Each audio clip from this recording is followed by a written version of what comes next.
ബ്രിട്ടീഷുകാർ English east India കമ്പനിയുടെ പ്രതിനിധിയായി എത്തി സാമൂതിരിയെ സന്ദർശിച്ച് വ്യാപാര ഉടമ്പടിയിൽ ഒപ്പുവച്ചത് ക്യാപ്റ്റൻ കീലിംഗ് 1615.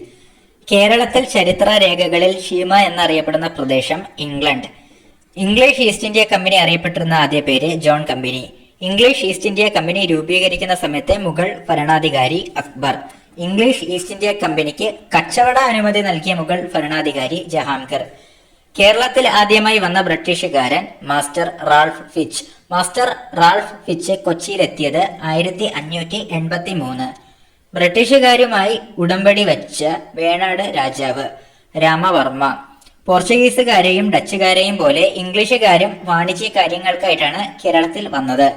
ബ്രിട്ടീഷ് കച്ചവടക്കാർ ആദ്യമായി കൊച്ചിയിൽ നിന്ന് ഇംഗ്ലണ്ടിലേക്ക് കുരുമുളക് കയറ്റി അയച്ച വർഷം 1636.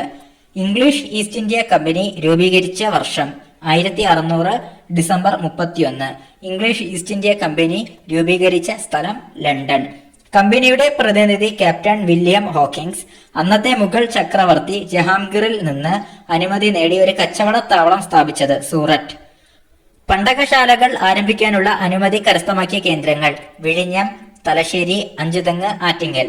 ഇംഗ്ലീഷുകാർ ആദ്യമായി പണ്ടകശാല പണികഴിപ്പിച്ച സ്ഥലം വിഴിഞ്ഞം. ബ്രിട്ടീഷുകാർക്കെതിരെ നടന്ന ആദ്യ കലാപം അഞ്ചുതെങ്ങ് കലാപം 1697.